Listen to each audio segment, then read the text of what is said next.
네, 오늘은 조금 경건한 이야기로 시작을 해야 되는데 조금 경건하지 못한 이야기로 시작을 하고자 합니다. 목회자에게 있어서 일주일 가운데 제일 자유로운 시간이 있다면 언제일까요? 네, 저에게 있어서는 주일 저녁입니다. 네, 주일 저녁이 되면 이렇게 긴장이 풀어지기도 하고 또 무장 해제가 되어서 주일날 저녁에 집사람하고 저녁을 먹고 나서 TV에서 하는 축구 경기를 한 편 보면 그렇게 재미가 있고 또 마음이 풀어집니다. 그런데 최근에는 축구를 안 보고 배구를 봅니다. 네, 최근에 여자 배구 선수들의 이야기를 담은 프로그램을 보게 되었는데 프로에서 방출된 선수들, 프로에 올라가고 싶지만 올라갈 수가 없는 선수들, 이런 선수들의 이야기를 다루는데 마치 그 프로를 보고 있으면 제가 그 선수들 가족이 된 것처럼 이 선수들이 좀 잘 됐으면 좋겠다 하는 마음을 갖게 됩니다. 그런데 그 프로그램을 보는 가운데 참 인상 깊은 한 장면을 보게 되었습니다.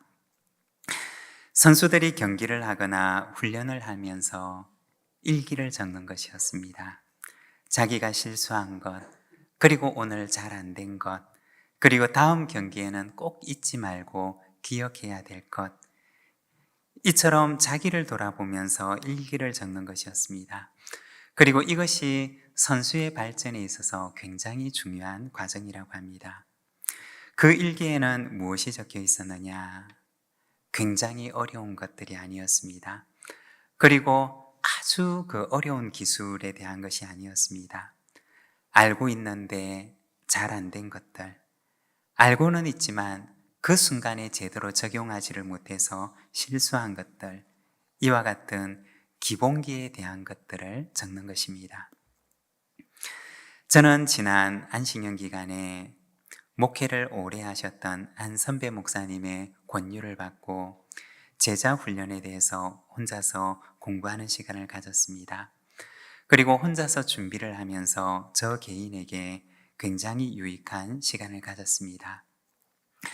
그 안에 나와 있는 내용들은 제가 전혀 알지 못하는 새로운 내용들이 아니었습니다. 다 알고 있는 가장 기본적인 내용들이었습니다. 그런데 그것이 나 자신을 돌아보게 하고 또 나 자신을 점검하게 하는 굉장히 유익한 시간이 되었습니다. 우리가 좀 더 성숙한 신앙생활을 한다고 하는 것은 우리가 전혀 모르는 새로운 내용들을 더 많이 배워서 가능한 것이 아닙니다. 내가 이미 알고 있는 것, 하지만 잠시 잊고 있었던 것, 우리의 기본으로 다시 돌아가는 데 있는 것입니다. 이번 11월과 12월은 기도에 대한 주제를 함께 나누고자 합니다. 기도라고 하면 어쩌면 우리에게 너무나 익숙하고 또 잘 아는 것일 것입니다.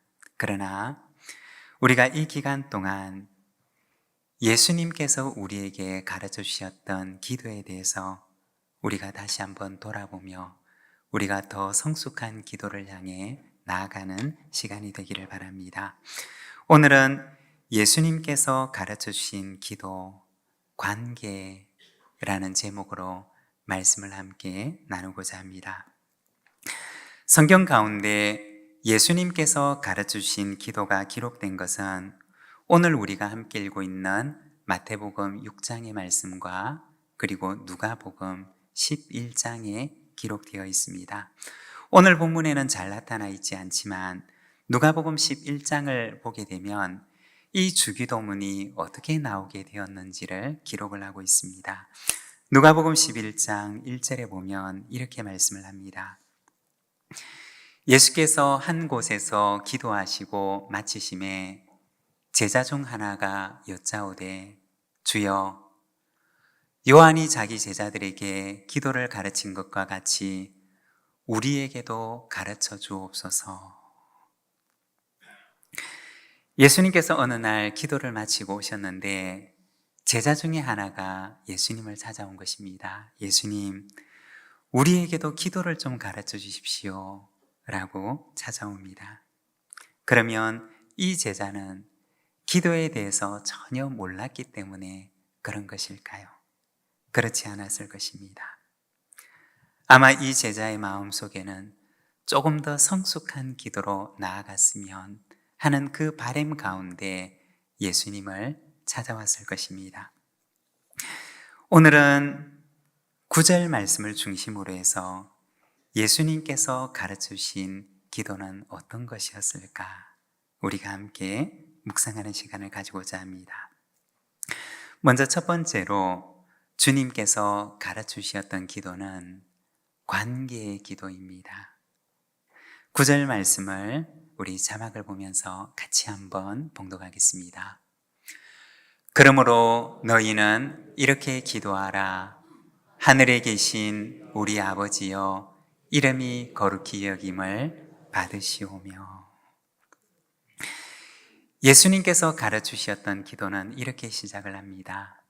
하늘에 계신 우리 아버지여.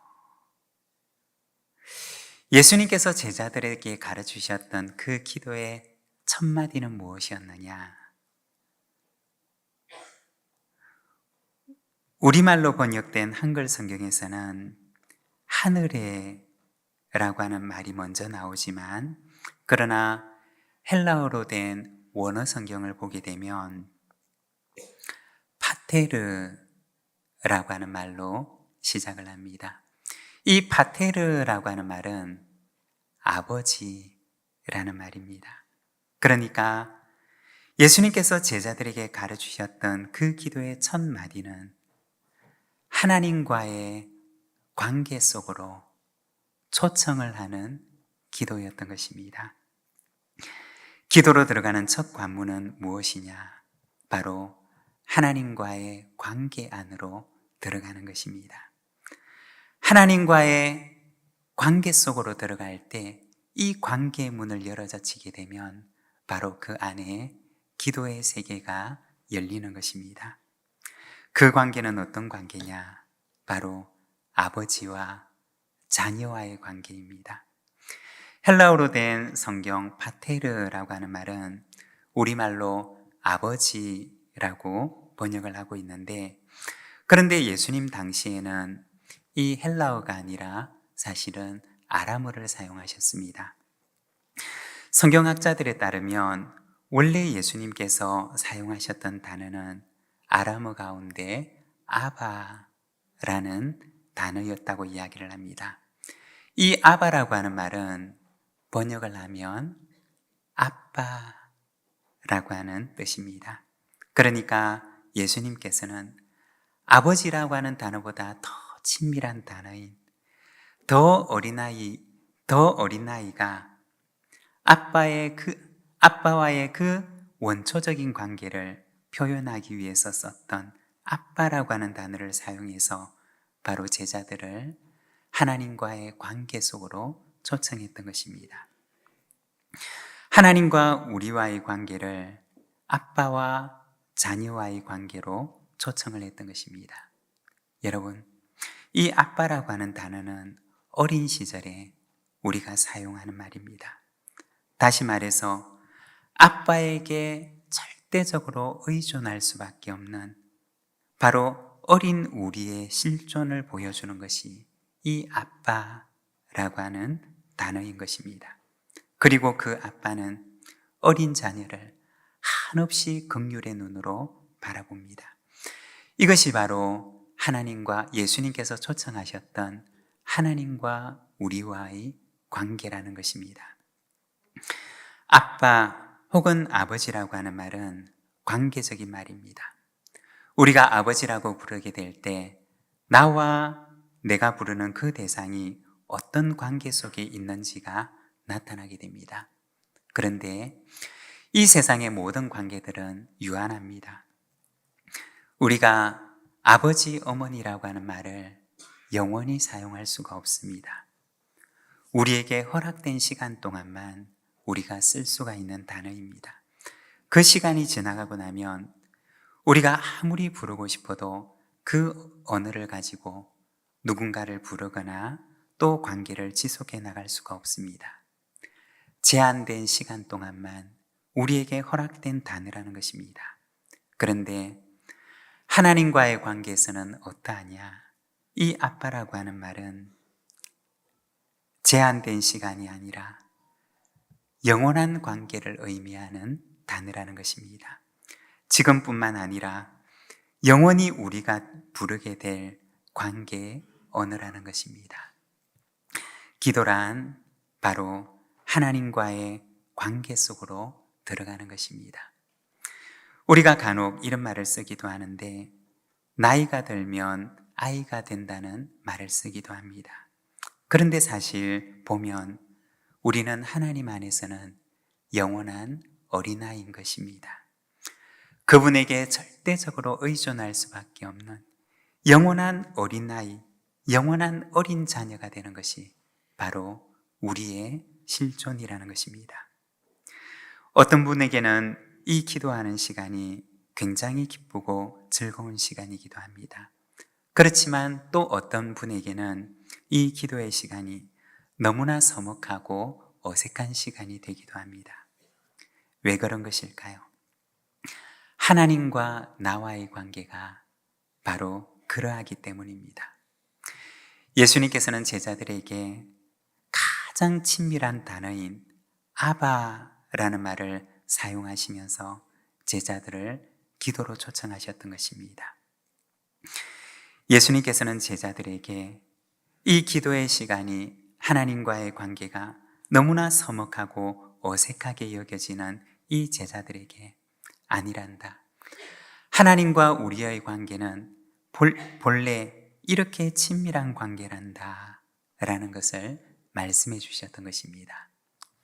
여러분, 우리가 살아가다가 보면 세상 일에 매몰되어서 하나님과 내가 멀리 떨어져 있는 것처럼 여겨질 때가 있기도 합니다. 너무나 오랜만에 만난 가족처럼 서먹서먹한 것처럼 여겨질 때도 있습니다. 그러나 주님께서는 우리를 초청하십니다.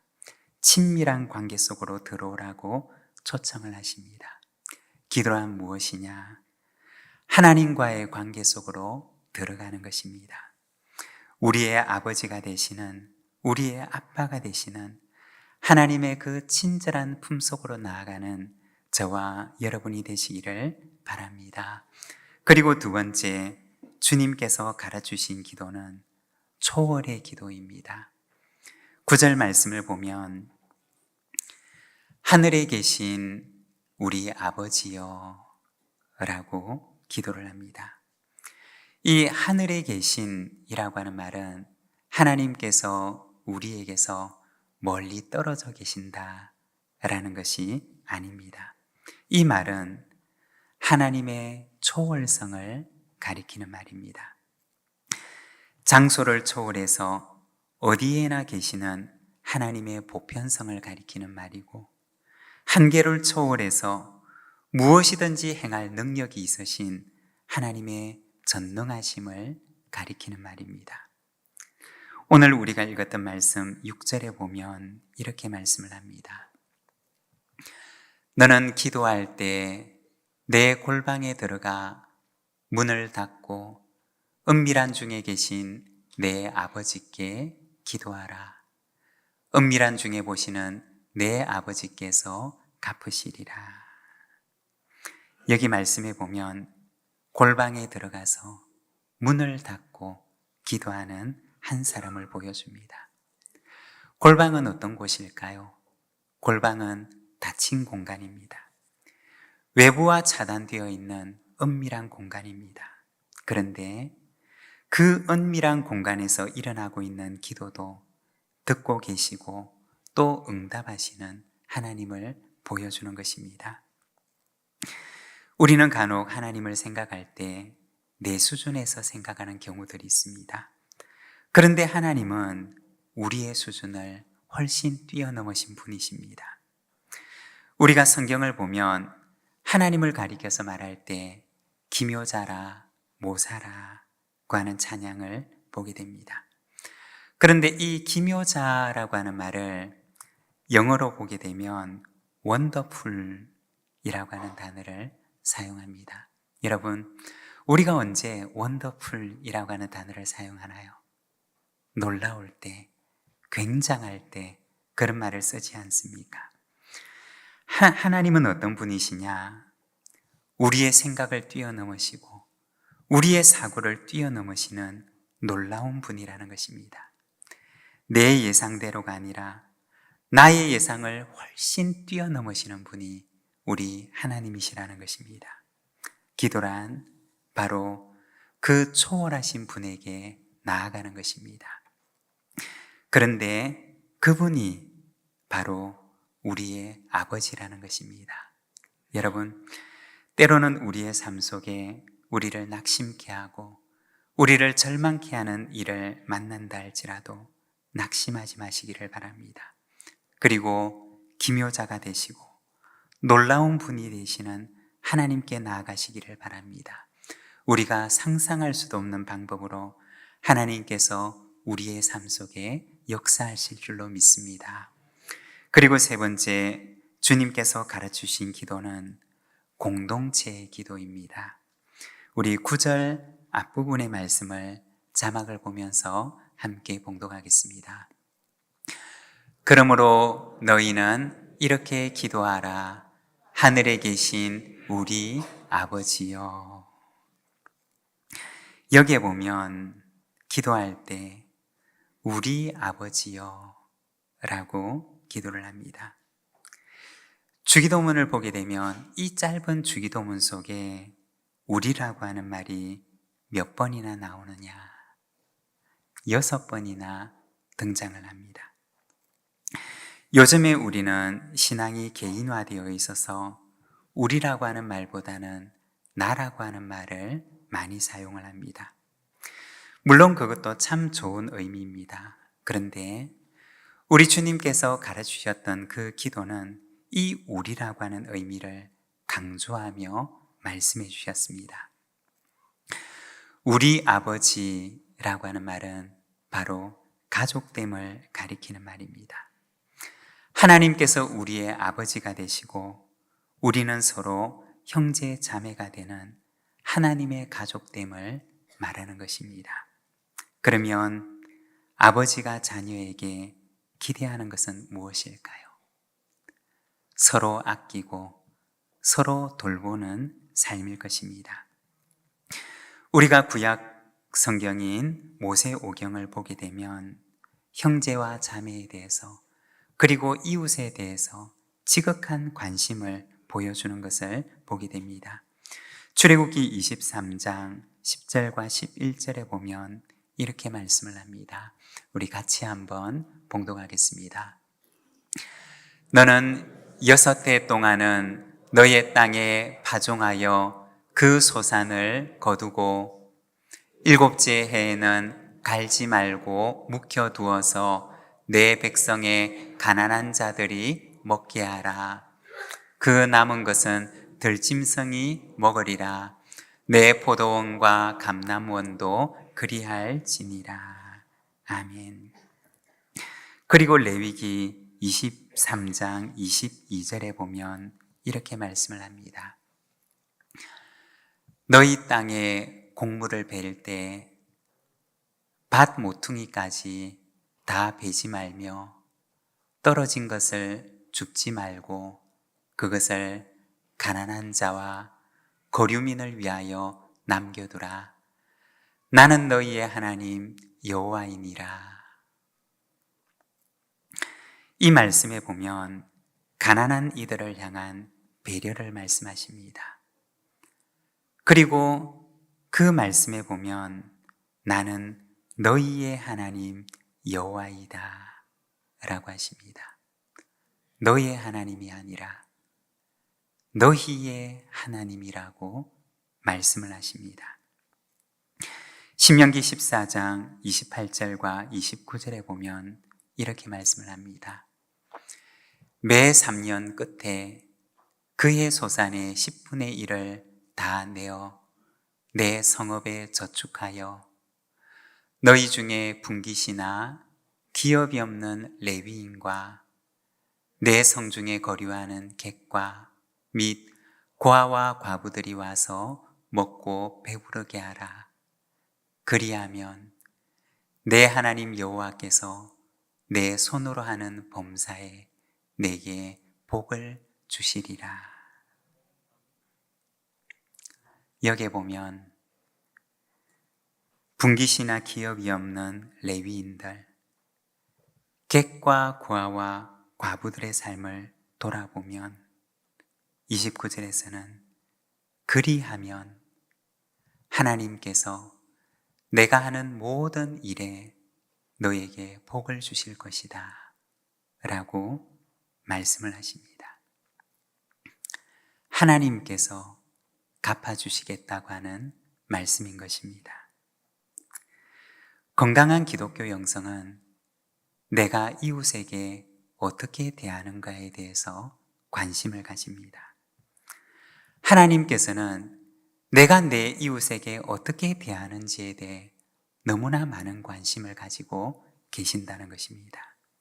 왜냐하면 하나님께서는 나의 하나님도 되시지만 또한 그의 하나님도 되시기 때문인 것입니다. 여러분, 기도란 무엇일까요? 기도는 삶입니다. 이웃을 향한 나의 태도가 하나님을 향한 나의 기도라는 것입니다. 여러분, 기도의 삶을 살아갑시다. 그리하면 하나님께서 우리 삶의 기도를 받으실 것입니다. 기도는 하나님과의 관계 속으로 들어가는 것입니다. 그리고 초월자가 되시는 놀라우신 하나님에게 나아가는 것입니다. 그리고 공동체 안에서 맺어가는 우리의 삶입니다. 주님이 가르치신 기도로 더 성숙한 기도를 향해 나아가는 저와 여러분이 되시기를 바랍니다. 우리 시간 함께 기도하기를 원합니다. 우리는 하나님 안에서 영원한 어린아이와 같습니다. 마치 아기처럼 아빠 되시는 하나님께 절대적으로 의존할 수밖에 없는 존재가 바로 우리들의 모습입니다. 하나님께서는 그런 우리를 오늘 초청하십니다. 나에게로 나오라. 내가 너의 아빠가 된단다 라고 말씀을 하십니다. 절대자가 되시고 우리의 삶을 전적으로 인도하시는 아빠 되신 우리 하나님께 나아갑시다. 이 시간 주님, 제가 주님 앞에 나아갑니다. 우리의 참 아버지가 되시는 아빠가 되시는 하나님께 나아갑니다. 우리 시간 우리의 삶을 아빠가 되신 하나님께 고백하면서 이 시간 하나님 앞에 기도하며 나가겠습니다. 함께 기도하겠습니다.